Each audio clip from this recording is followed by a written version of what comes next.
Education का हमारा बहुत शानदार किस्म का बहुत बड़ा महकमा मौजूद है।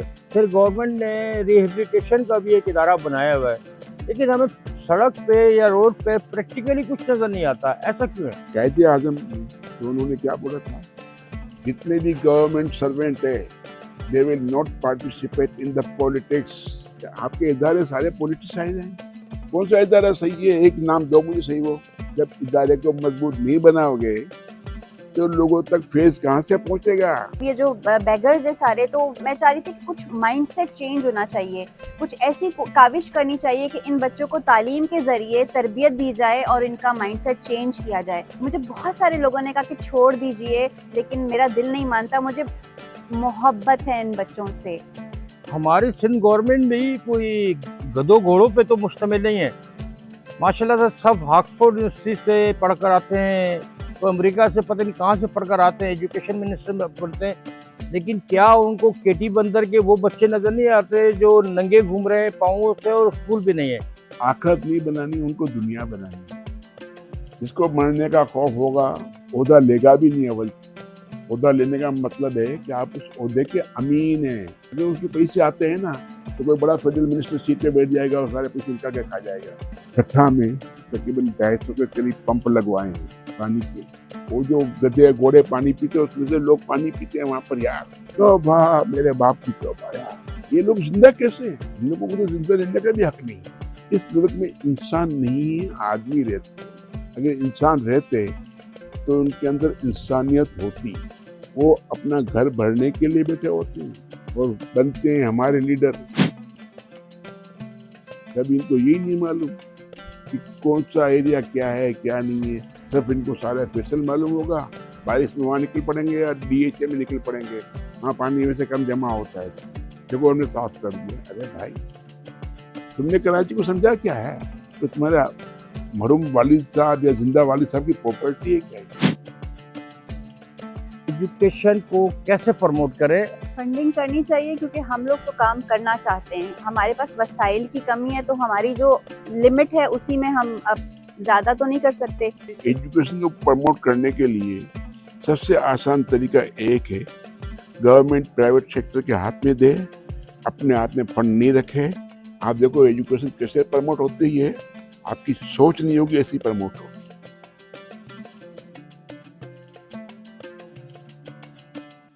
अस्सलाम वालेकुम नाजरीन, मैं हूं रफ़ीक बशीर, सीनियर जर्नलिस्ट। आप ये देख रहे हैं पुलानी लॉन्च।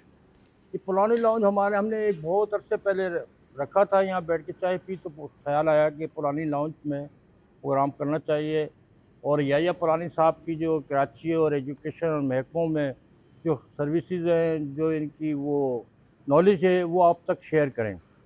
वो सिलसिला चल रहा था। 20 में कोई ऐसा गैप आया कि हम 3-4 प्रोग्राम नहीं कर सके, बल्कि पुलानी साहब की एक दफ़ा तबीयत ख़राब हो गई, एक दफ़ा मेरी तबीयत ख़राब हो गई, कुछ माहौल ऐसा बन गया, तो बीच में एक गैप सा आ गया था। हमारे साथ तो इसी शोबे में बहुत बड़े पैमाने पे काम कर रही हैं। 1000 बच्चों को फ्री पढ़ाया है, वो भी सड़क से उठा के लोगों को मोटिवेट किया और उनको एजुकेशन दिए। महरीन मुश्ताक कादी साहिबा, तो क्या सोचती है आपके दिमाग में कि मैं मुल्क के लिए, सूबे के लिए क्या करके जाऊँ?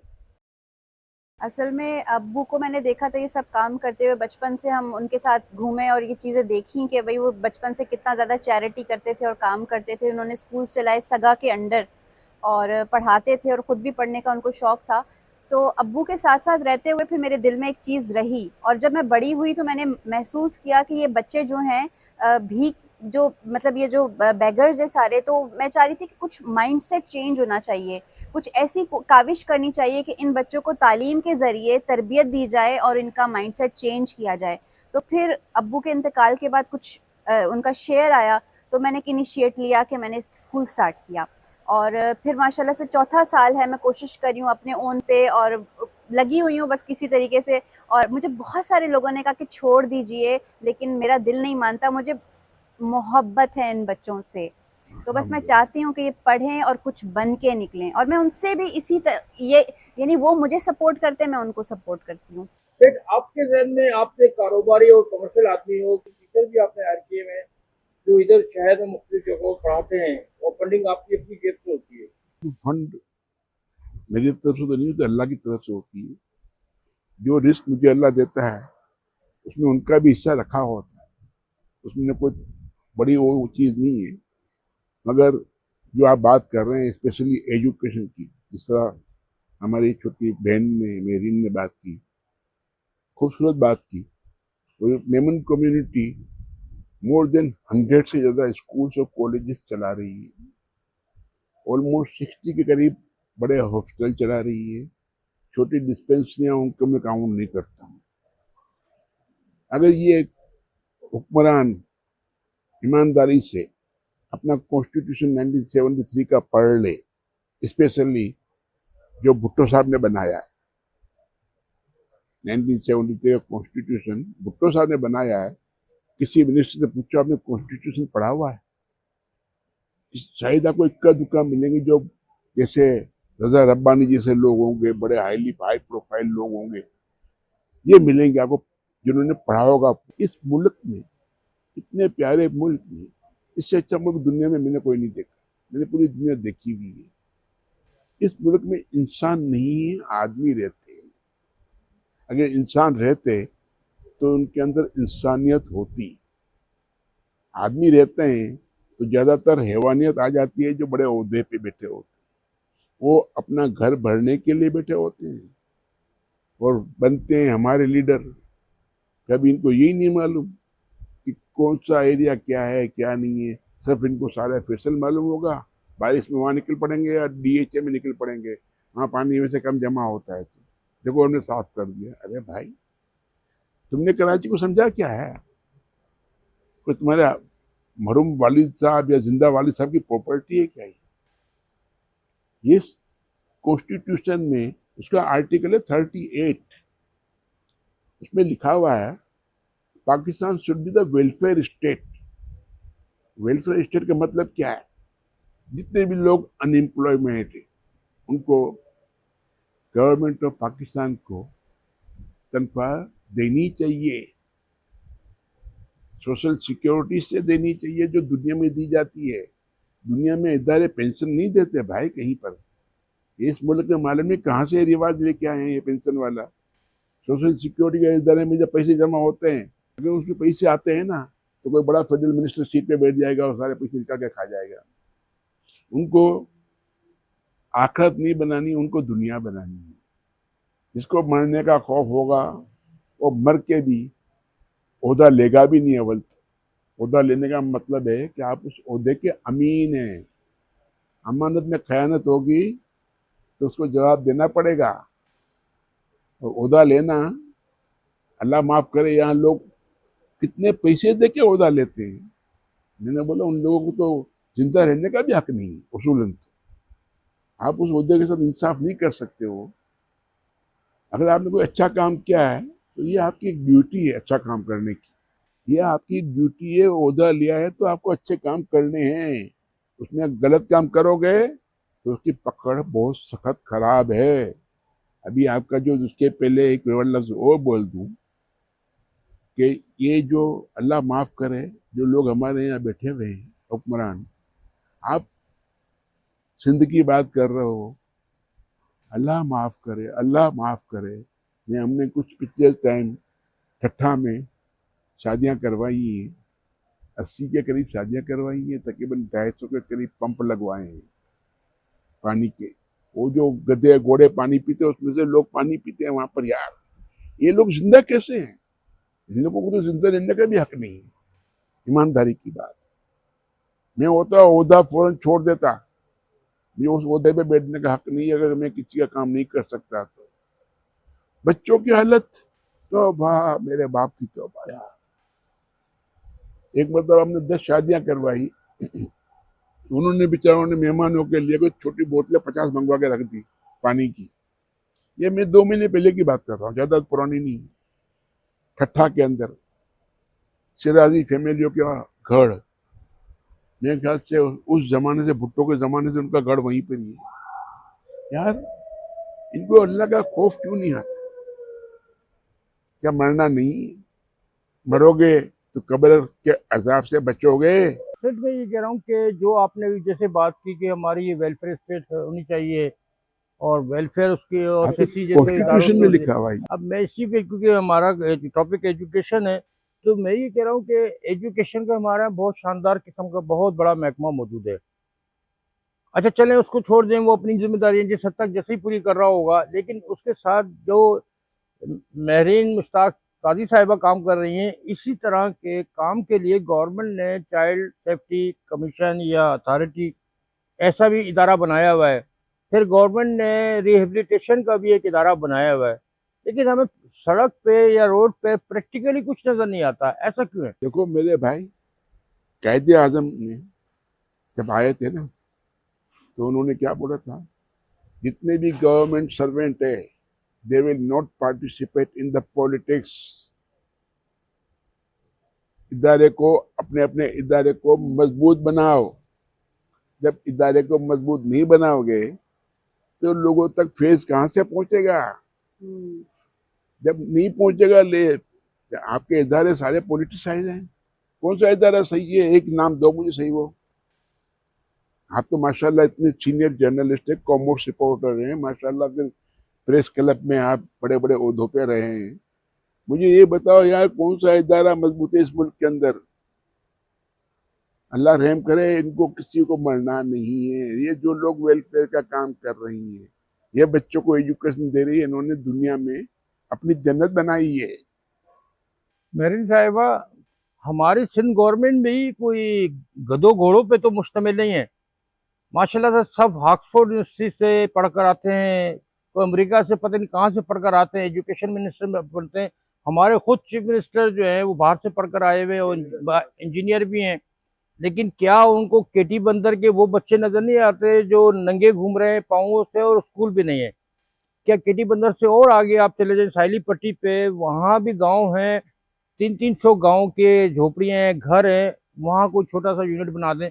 अच्छा नहीं गवर्नमेंट इसको बना सकती, तो जैसे हेल्थ में उन्होंने आउटसोर्स किया है हेल्थ के बहुत सारे शोबों को, जैसे आप काम कर रही हैं, जैसे या सेठ साहब काम कर रहे हैं एजुकेशन के शोबे में, और इनकी भी बाकायदा रजिस्टर्ड ऑर्गेनाइजेशन है फाउंडेशन के नाम से, आपके भी रजिस्टर्ड है, तो क्या उसको आउटसोर्स में फंडिंग की जानी चाहिए ताकि आप लोग फिर इस तरफ निकल जाएं? आप लोग तो चाह रहे हैं काम करना, अगर गवर्नमेंट के बस में नहीं है तो।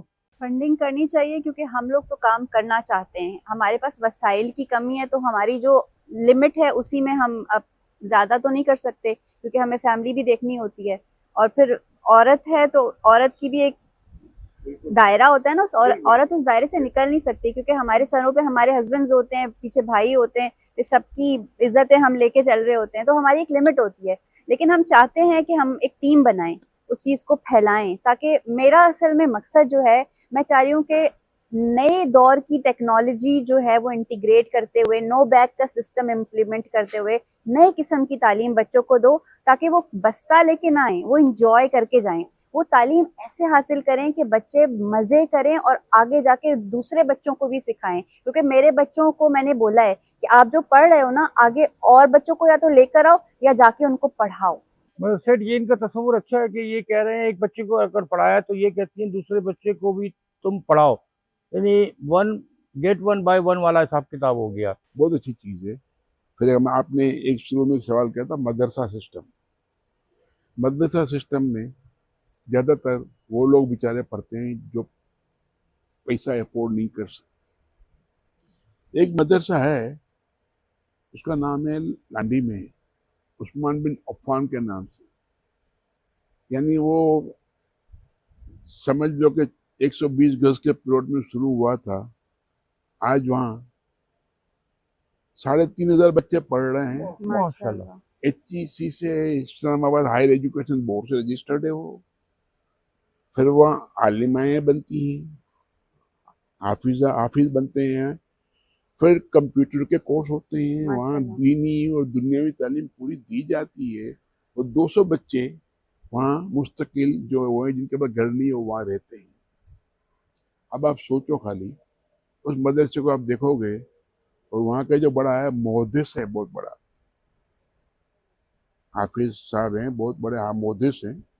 अभी जिस तरीके से वो काम कर रहे हैं ना, आपको कभी आना हो मेरे साथ, आप चलो, मैं उनके साथ आपका प्रोग्राम करवाऊँ, आप देखोगे उनकी पूरा सिस्टम कि किस तरीके से इन्होंने फिर मस्जिद बनाई बराबर में, 1 मंजिल, 2 मंजिल, 3 मंजिल, 4 मंजिल, आखिरी मंजिल थी तो एक हम अपने एक दोस्त को ले गए, उसको आप भी जानते होंगे, अख्तर अरफा साहब को। रमजान का महीना तो मैंने बोला यार ये आखिरी छत रह गई। बोला कितना सरिया चाहिए, कितनी सीमेंट चाहिए? बोला इतना इतना इतना। बोला कल मंगवा लेना।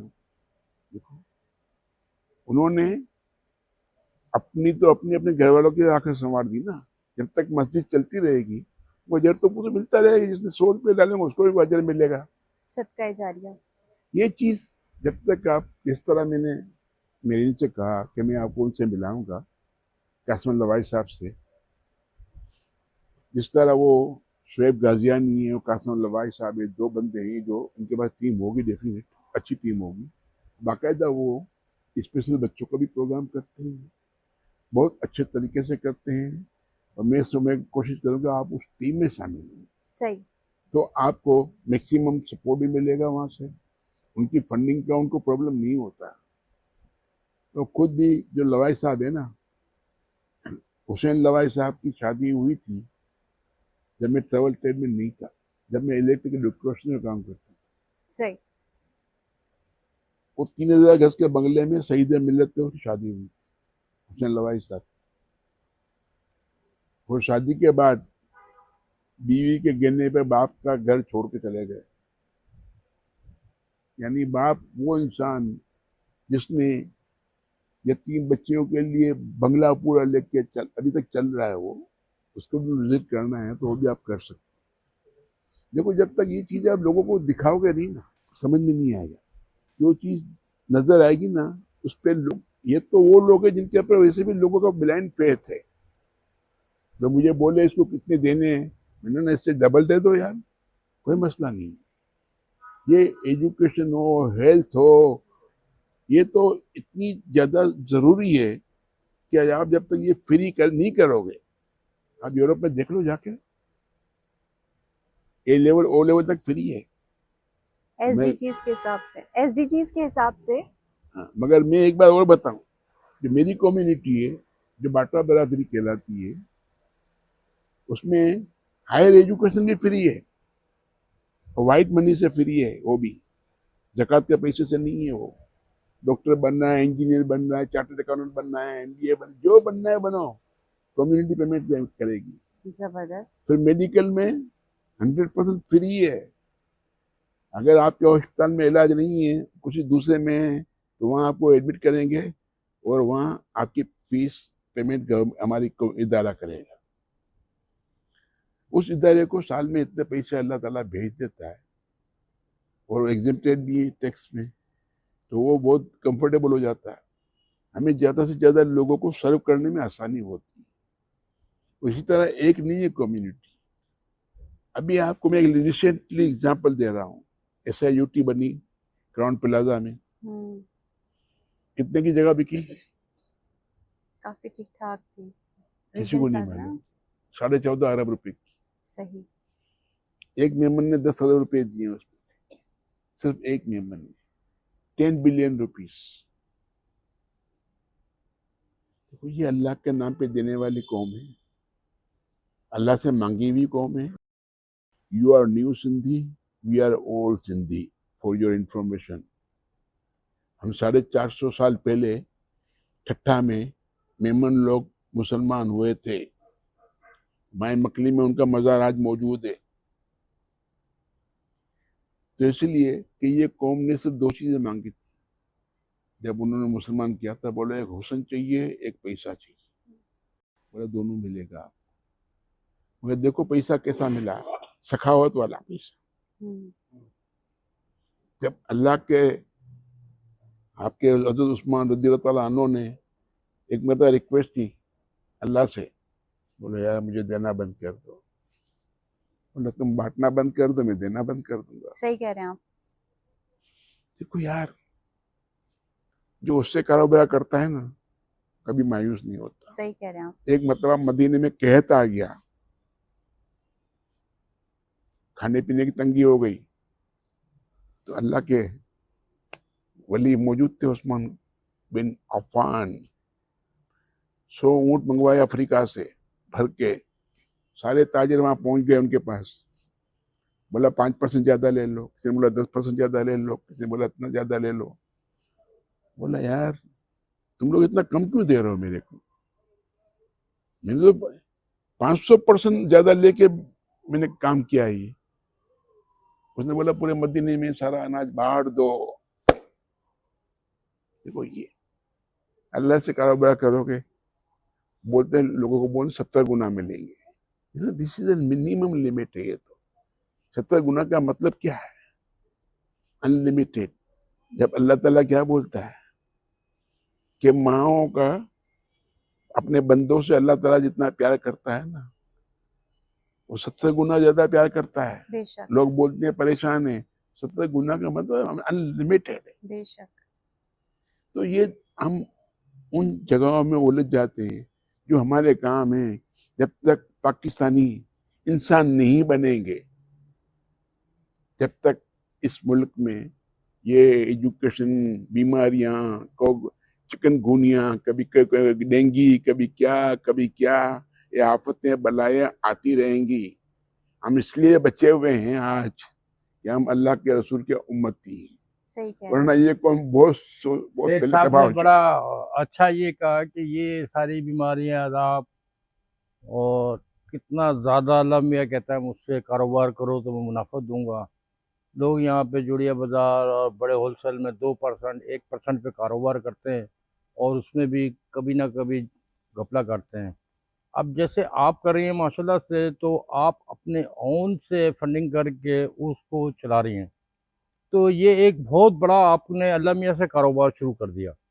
इसलिए कि इंसानियत की खिदमत एक बहुत बड़ा इस्लामी टच में, जिस तरह से ये शेख साहब ने कहा है, मैं उसी में दायरे में रहते हुए कि किसी भूखे को खाना खिलाना, किसी चप्पल ना हो तो चप्पल दिलाना।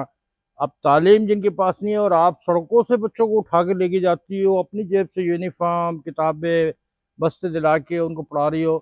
आपने कम से कम 1000 बच्चे अभी तक ऐसे एजुकेट किए हैं। तो 1000 में से अगर 100 बच्चे भी कहीं निकल गए ऊपर बहुत अच्छी जगहों पे, तो वो कम से कम 100 50 तो और लोगों को पढ़ा देगा। तो आपने कितना माशाल्लाह से मल्टीप्लाई अल्लाह मियाँ के पास सवाब कमाया है। तो इसी को आप मज़ीद कैसे इसको वो मुनज़्ज़म अंदाज में, और इसको कैसे एक डिसिप्लिन में रहते हुए आप, जैसे अभी सेठ साहब ने कहा कि आप किसी टीम का हिस्सा बन जाएं तो फ़ायदा होगा, या अपनी कोई टीम अच्छी सी बना लें तो फिर इसमें फ़ायदा होगा। क्योंकि मैं भी यही चाहता हूँ जो आप चाहती हैं कि हमारा हमारा सिंध पढ़ा लिखा सिंध कहलाए। और आप जैसे लोग, सेठ जैसे लोग, जो जिनके दिमाग में ये बात है कि अल्लाह मियाँ से कारोबार करके एजुकेशन देनी है बच्चों को, और जब वो पढ़ लिख के जाएगा एक नई फैमिली जन्म लेगी, एक नई एजुकेशन जन्म लेगा, एक नया ख़ानदान डेवलप होगा। तो इसके लिए आपके पास क्या प्रपोजल है कि गवर्नमेंट को ऐसे लोगों के साथ मिलके क्या करना चाहिए, या गवर्नमेंट की क्या सपोर्ट होनी चाहिए? इसके बारे में इनके हाँ जवाब मैं दे दूं, जी आप जी, माइंड नहीं करें तो। वो ना करें, मैं तो, ये तो कोई मसला नहीं जी जी आप बोले। देखो बात सुनो, ये सबसे पहले पाकिस्तान के अंदर पहला गवर्नर ऐसा आया है, मैंने आज तक ऐसा गवर्नर जिंदगी में नहीं देखा। जो आपने एक मतलब एक प्रोग्राम किया था उनके ऊपर, तो मैंने उसका पूरा बैकग्राउंड आपको दे दिया था, तो आपका पूरा ब्रेन वॉश हो गया था। अब जो ये गवर्नर हाउस है, ये जो सैलानी है, ये जो जमात इस्लामी है, ये जो एक और प्राइवेट एनजीओ के तौर पे लोग काम कर रहे हैं, लोगों को आईटी की तरफ डाइवर्ट करो खुदा के वास्ते। जब तक बच्चे थोड़े पढ़े लिखे नहीं होंगे तो आईटी में भी नहीं जा सकते। ये अपने जितने बच्चों को तालीम दे रही है ना, उनको आईटी में डाइवर्ट करें। आईटी में डाइवर्ट करने से क्या होगा, बाद में वो घर बैठ के ऑनलाइन बिजनेस कर सकता है। बिल्कुल एक बच्चे के बारे में मुझे मालूम चला, मेरे बहुत प्यारे दोस्त हैं, मैं उसको हमेशा रूहानी पेशवा बोलता हूँ, हाजी मसूद पारेख को। सही। उसने बोला बंदा जो तुम्हारे पास नौकरी करता था ना 6500 रुपये में, जब मैंने रखवाया था, मुझे तो नहीं मालूम, मेरे तो याद भी नहीं। बोला जो घर बैठ के पूरी फैमिली को उसने आईटी में एजुकेशन दे दी, वो घर बैठ के महीने में कम से कम $10-15 से कम नहीं कमाता हो। आप सोच लो खाली जो 6,500 में नौकरी करता था वो बंदा आईटी में गया। आईटी में किसी को फ्री एडमिशन चाहिए तो गवर्नर हाउस हाजिर है। इसके बाद कोई मसला है? यहाँ एक और है, वो फ्री में भी देगा, वरना 1,000 रुपये को एफोर्ड कर सकता तो 1,000 रुपये ले लेगा। पीछे दाऊद कॉलेज, दाऊद स्कूल है, उसकी सुबह की शिफ्ट है ना, वो ऑन पेमेंट है, और आफ्टरनून शिफ्ट है ना, तो गरीबों के लिए फ्री है वो, जो हुसैन दाऊद साहब चला रहे हैं। उनकी बेटी पूरा रन कर रही है। आप ये सोचो कि गवर्नमेंट काम करेगी, तो मैं हल्फिया बोलता हूँ कि मेरे ठट्ठा की अस्पताल के अंदर हमने पिछले दिनों दवाइयाँ पहुँचाई हैं, जो गवर्नमेंट अस्पताल है उसमें दवाइयाँ नहीं हैं, और बोलते हैं हमने ये बना दिया, हमने ये बना दिया। अरे क्यों झूठ बोलते हो यार? इंसान बन जाओ, आदमी मत बनो। जब तक इंसान नहीं बनोगे ये मुल्क आगे नहीं बढ़ेगा। इतने बैठे हुए अल्हम्दुलिल्लाह सारे इंसान बैठे हुए हैं, मगर इनके हाथ में पावर नहीं है। जैसा हमारे पास टाइम ज़रा कम है, और जब आप थोड़ा सा मोशन में या और उसमें आते हैं तो इत्तेफाक से वक्त हमारे पास ख़त्म हो रहा होता है, तो बातें ऐसी होती है और इतनी कारामद आपकी गुफ्तगू होती है, जो अगर उनको उस पर अमल दरामद कर लिया जाए तो कोई मसला नहीं है, क्योंकि इस तरह की ऐसी चीज़ें प्रैक्टिकल जो बता रहे हैं, जो सोच पैदा की पहले, फिर इम्प्लीमेंट करना शुरू किया, और आज वो रनिंग कंडीशन में है। मैडम ऐसे ही है सूरत हाल, जिन लोगों जैसे आप हैं, आप दिखा रही हैं करके, सेठ हैं दिखा रहे हैं, अभी बहुत सारे नाम लिए सेठ साहब ने कर रहे हैं। तो ख्वातीन हज़रात, हमारा ये आज का प्रोग्राम था, एजुकेशन को कैसे प्रमोट करें और किस शोबे में करें, यानी जिसको हमारे दोस्त कहते हैं पॉवर्टी लाइन से नीचे, गुर्बत से नीचे जो लोग हैं। एजुकेशन को प्रमोट करने के लिए सबसे आसान तरीका एक है, गवर्नमेंट प्राइवेट सेक्टर के हाथ में दे, अपने हाथ में फंड नहीं रखे।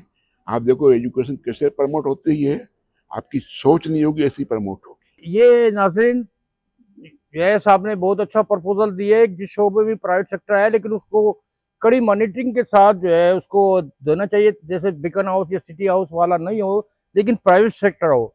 तो एजुकेशन में और जितना open policy, open sky policy बनाई जाएगी तो एजुकेशन का निज़ाम बढ़ेगा। मैं आपका बहुत बहुत मशहूर हूँ। आपका प्रोग्राम देखिएगा, बेल आइकन दबाइएगा, और कैसा आपको प्रोग्राम लगा, अच्छा लगा, बुरा लगा, या बहुत अच्छा था, या इसमें कुछ कमी रह गई है, तो अपने फीडबैक से हमें आगाह कीजिएगा। बहुत बहुत शुक्रिया। खुदा हाफिज़।